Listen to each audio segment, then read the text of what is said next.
So today we're going to do a tour around this long wheelbase MAN TGE 4x4. It's one that we built for a customer. It's back in for a few different mods. It's going to have some Starlink fitted and some different lighting put in the back. Come on, we'll show you around about the van.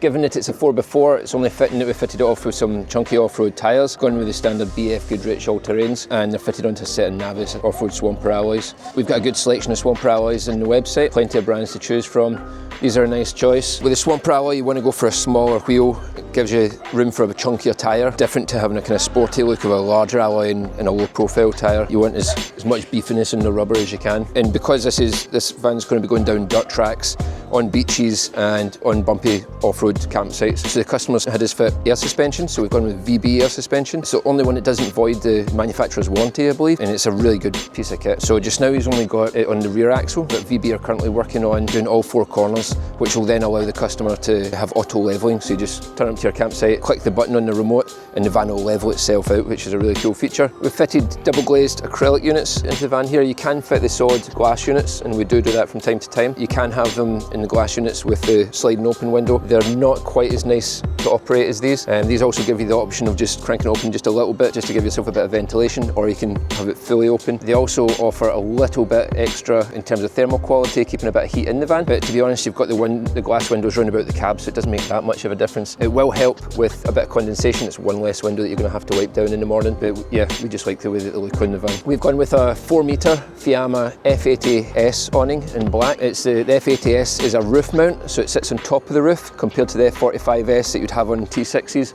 and on roof racks where it would be a sidewall mount. This one just keeps it that step back into the van, so it sits more in profile rather than bolted onto the side. So we've fitted sleep pods onto the side of the van. This allows you to sleep widthways across the van. It opens it up from, I think it's 5'7" across the van, brings it out to about 6'1", 6'2". Different companies' sleep pods will go slightly wider than others. We fit a variety of them, and we're currently having our own ones prototype. Fitted spare wheel carrier onto the back for the 5th wheel, because when you've got the chunky off-road tyre, you're going to struggle to fit it into the cradle under the van. Doing this also allows you then to free up that space, so if you wanted to fit under 4 water tanks to save you more space inside the van, you've got a lot more room to do so. We've also fitted gas struts inside. It helps with the weight, having the spare wheel in the back van.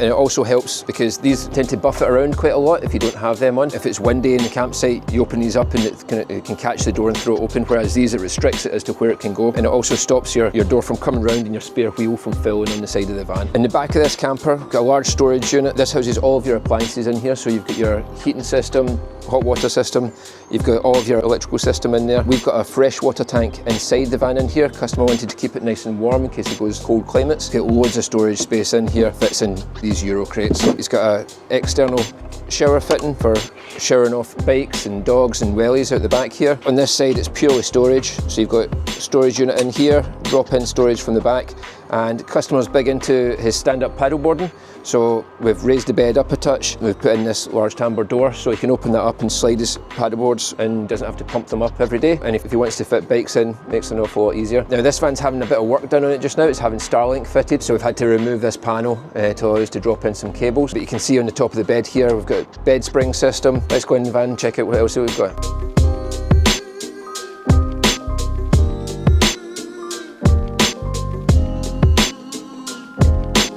So we've had these seats reupholstered. We've had a sport seat upgrade where they put in the shoulder pads and build out the side of the lumbar support there and give it slightly more of a bucket feel. Customer spec'd in Alcantara fabric on the inner ribs there, and then we've had our embroidery into the headrest. This is a feature that we've been working on, that we've been building into the last few vans that we've built. We wanted to maximise the amount of countertop space that we've got in the van, so that 2 people can stand and cook at the same time without it being too crowded. We've built this countertop that slides open and reveals the Belfast sink underneath.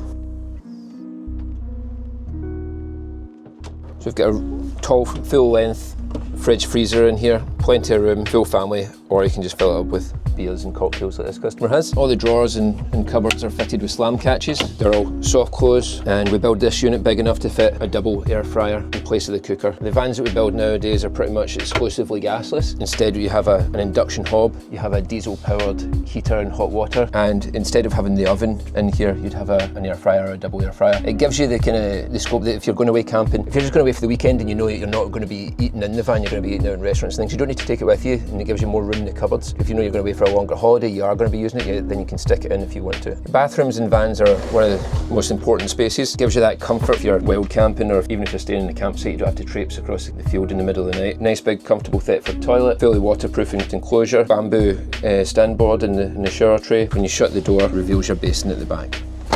For our electrical system, we use a variety of products, mostly Victron. There are things that we don't think that you need to have Victron. If customers spec it, then we will fit them. Our control panel system, we like to use CBE. They're an Italian firm, they do a really good job. It's all very well integrated. This will tell you, it'll give you your master switch for your 12-volt electrics, which will be your lights, your USB chargers, that sort of stuff. It also tells you your battery levels, starter battery and leisure battery. It tells you your charge rates, it tells you your freshwater and grey water levels. You can turn on your water pump, turn it off, and you can also control your awning light from in here for outside. We fit a Truma D4E, which is the diesel setup of the 4E Combi. It's really good. That does your hot air and hot water. Heats up really fast. We can fit the 6E if you're looking for a bit more power. We tend to think in a van this size it's a bit overkill, so we fit the D4E as standard. We also fit, this is a BMV from Victron, so this gives you a more accurate reading for your battery level. So when you're using an induction hob, it uses quite a lot of juice fairly fast. So if you put that on and put on your BMV, that'll tell you exactly how long you've got left in the batteries cooking at the rate you're cooking. And as you turn the hot plate up and down, you'll see that alter as to how long you've got. It helps you control what you're using, how you're using it. It'll also tell you exactly how long it's going to be before your hookup is going to charge your batteries back to 100%. Finally, this is the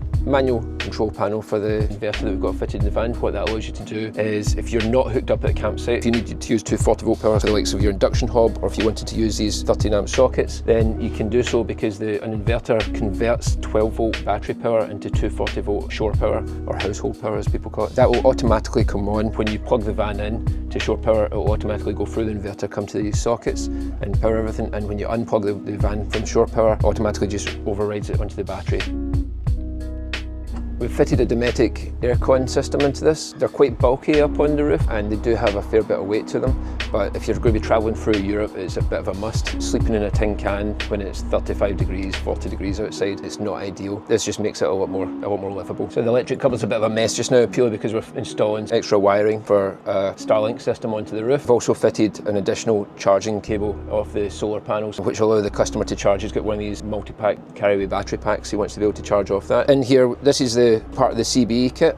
So you've got your consumer unit, the main trip switches, your distribution box, which is all your automotive fuses, which go to your appliances. Then you've got your Victron Blue Smart charger. That's your 240-volt charger that comes on automatically when you plug the van in. We've got your Orion XS DC-DC charger. That's the one that charges the leisure batteries when the vehicle ignition's turned on. And then you've got your Victron MPPT. That's a solar panel charger that regulates the power that you get from the solar panels and turns it into 12-volt for the batteries. In here we've got a Renogy 3000-watt inverter. We've got 300 watts of solar on the roof, and we've got 300 amp hours of lithium batteries. So up on the roof, 700 by 500 skylight, which is probably one of the biggest that you'll get in a van this size. But what you can't see is we've got a 300 watt semi-flexible solar panel. Semi-flexible ones, they're about 3 mil thick. It's not the ones that you would see in your house, or you see in a lot of vans where they have like an aluminium frame round about it. They're kind of paper thin, and you have to bond them down onto the van. They're not quite as efficient as the aluminium frame ones, but what they don't give you is wind drag. You'll have less road noise and better MPG, and they just look a little bit better. Unhook this, we'll go and bring out the awning. You've got bags of room underneath here, nice big side awning. You can imagine yourself sitting out here, a few beers, sunshine, or if it starts to rain, you've got somewhere nice to go. Yeah, they make a world of difference. It gives you a bit of outdoor living as well as indoor living. But the added benefit to one of these is, if it starts to rain and you don't have to go and sit in the van, you can have the side door open. It means you can be sitting in here, or you can be sitting out here. You don't have water coming in the side door. You don't have to rush around gathering up all your stuff. And if you go away, you come back from a walk, you can just kick your shoes out. You don't have to hide everything and bundle everything into the van, getting your van dirty. You can make or break a trip having one of these. These are a great van, and the conversion, it's really versatile. We offer a bespoke service. If you've got a family of 4, we can fit pop-top roofs onto it for the extra double bed. We can also fit a rib bed in place of the double seat there, so you can sleep 4 without the pop-top roof. We also do what we call the Storm 5, where there's an additional single bunk underneath the back bed. But if you've got your own ideas, ways that you'd like to change it, then you can get in touch and come chat to us about a van build. We can have a meeting, discuss your ideas, see how they work with our build already, and then we alter our builds to suit our customers' needs. It's a good kind of base point that we have on this van, kind of jumping off point. It means that you're not having to come up with everything right from the start. You can tailor make it to what you want it to be. If you want to just have a quick look and see what your ideal build would be like, you can go on our website and have a look at Configurator, where you can start off with a base vehicle and then you can add and take away elements, both exterior and interior of the van. It's a good way to have a look and have a play around, see what it is that you like. But we'll put a link in the description for you to follow into the website. Let us know what you think about our conversions. Let us know what you would change about it, what you think you would use, what you don't think you would use. What do you think about the electrical system? Would it suit your needs? We try and build the vans in our standard package to suit the majority of customers. It won't suit everybody, but that's why we offer the bespoke service. So if you need more power, we can add more battery power, beef up the system, beef up some more solar. If you didn't need that much, we can get rid of it. If you wanted to go lightweight, we can lose elements of it. Let us know what you think in the comments and what you would change.